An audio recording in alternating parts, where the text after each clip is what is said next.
all doing? Welcome to this Pixelmator tutorial. In this Pixelmator tutorial, I'm going to show you how to make a Beats logo desktop background. Basically, I was messing around with some iPhone 6 backgrounds or lock screens, so I will upload them very soon when I've finished doing sort of a group of 5, and I'll give them away free. But in the meantime, I'm going to show you how to make the Beats logo. It's really simple, and so yeah, this project, the properties are 1920 by 1080. That's 1920 by 1080, and that's just a nice generic background size. It will generally downscale quite nicely and fit most wider screens.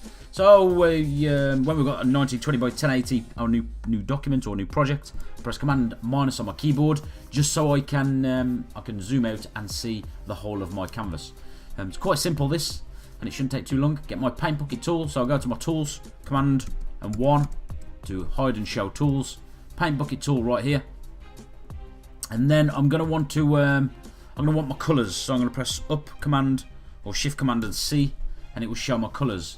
Now I've got this nice colour that Beats use quite a lot right here, and if you want to look at the web code, so if you go to web colours, if you just type in this code right here, that's hash B92832, hash B92832, be somewhere on the screen, you will get this nice colour. And once you've got it here in this little paint pot, just drag and drop it to one of these spare favourites placeholders right here, and that will save.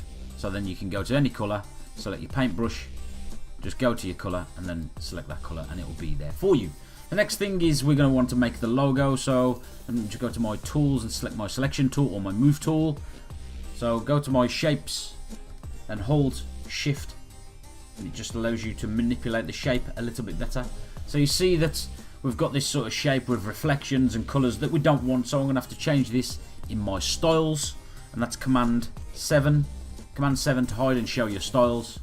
And then in this fill drop down, we're going to go for a colour. On the stroke, we're going to go for none.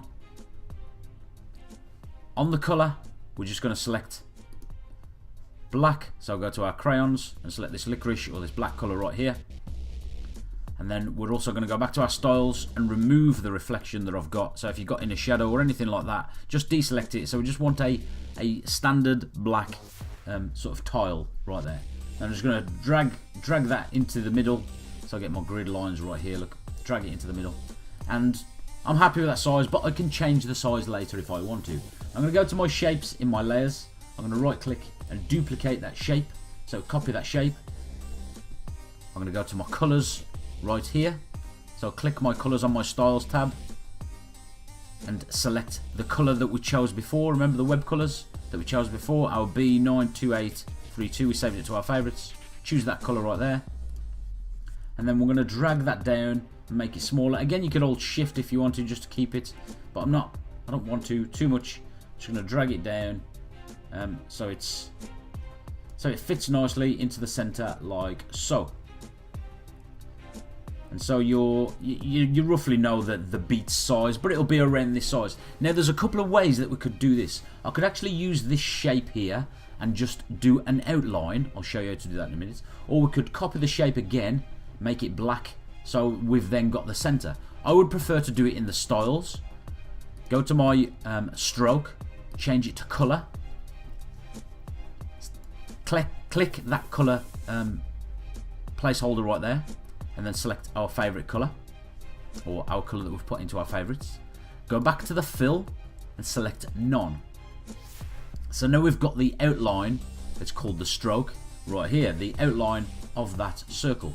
Now what I'm going to do is drag the width up with this slider right here to a size that I'm happy with, 48 pixels. Now it might be a little bit different on yours, dependent on the size of the circle. So once I'm happy with that, I'm going to go to my tools again and get myself a rounded rectangle tool. The reason I'm going for a rounded rectangle tool is because it fits better on this this circle than the square or just the normal rectangle shape. Select my rounded rectangle tool, go to my styles, my fill, make it a colour, and my stroke, just make it none. And then I'm going to drag out the shape or rough shape of the B that it matches and just manipulate the shape so it fits nicely onto the circle. Now if yours is, let me just copy these two just for a second. Now if you've placed yours, say here for instance, all you're going to need to do is, once you're happy that you've got them sort of merged, you've got the shapes merged and you're happy with the shapes, don't drag it or manipulate it too much. Once you're happy with the shape, you're saying yep, that's the, if you need to use the arrow keys just to move it slightly less, then do so.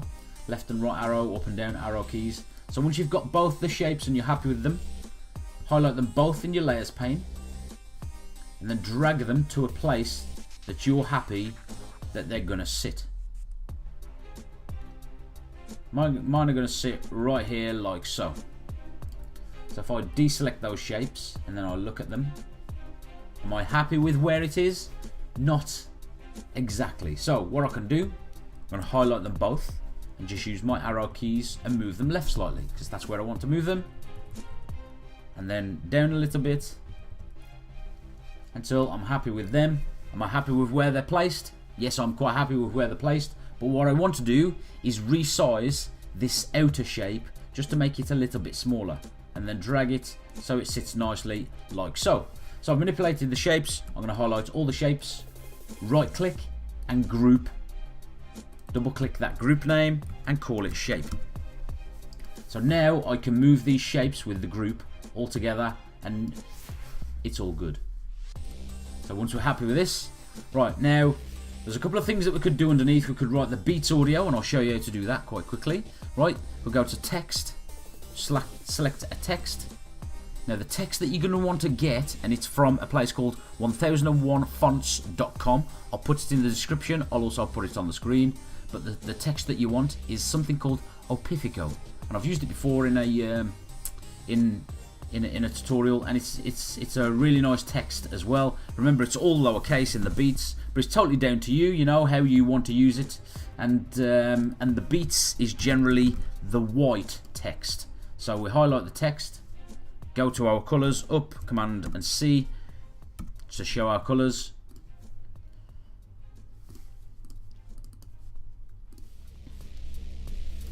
I don't know why it's not going white. There we go. But we're also going to need to resize this text. It is quite small. And let's go for a 48. Yeah, 48 will match this size quite nicely. And then I'm going to right click and duplicate that text, so I don't have to mess about with the size, and just call that audio. Now I'm going to highlight the audio and change that to black. Drag it next to the Beats.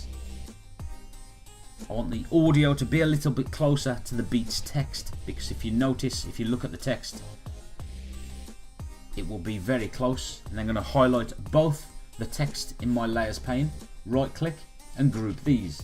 Double click that group and call it text. So now I can move them together, manipulate them together.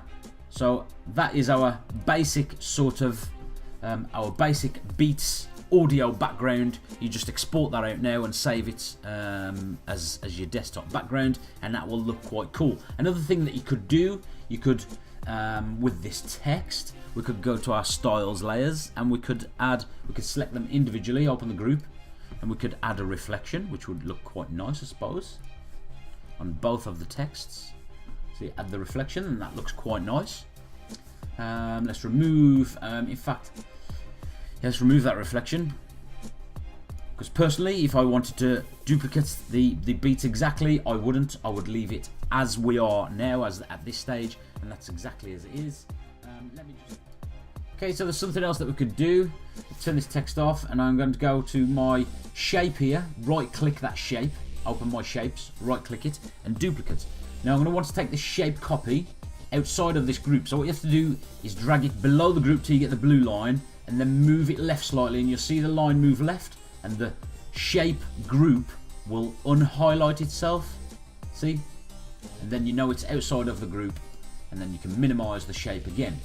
So we've got the shape copy below. It's important that it's below our shape group. Now what I'm going to do is I'm going to right click and I'm going to convert it into pixels. And I'm just going to move it off down here like so. I'm then going to double click our Gaussian blur, And I'm going to drag this Gaussian blur up on that shape quite high. Click OK. And I'm going to move the shape below. And now, if you left it like this, it will give it quite a nice sort of a blurred reflection, if you like. But what I'm also going to do, I'm also going to double click my zoom, drag my tile down below the beats, and again this is personal preference, and drag the zoom up if you want, or drag it down like so. And again, this just increases the blur or increases the reflective blur of the beats. But like I said, that's quite nice as well. If you added the text to that, it wouldn't look as good, so you'd have to move the text somewhere else, maybe to one of the corners, like so. But what I would personally do, I would leave it as normal and remove this blur, and I would just have the Beats logo as it is. So yeah, export that out, and I hope this is give you some good ideas. You could even add, if your name's Stephen, Tom, Lucy, whatever, you could add the L into this and have Lucy Audio, or you know, whatever. Just be a little bit creative for that. So I hope that helps you out, and I hope you enjoy that background. Look forward to them iPhone 6 backgrounds or wallpapers, lock screens coming up, and yeah.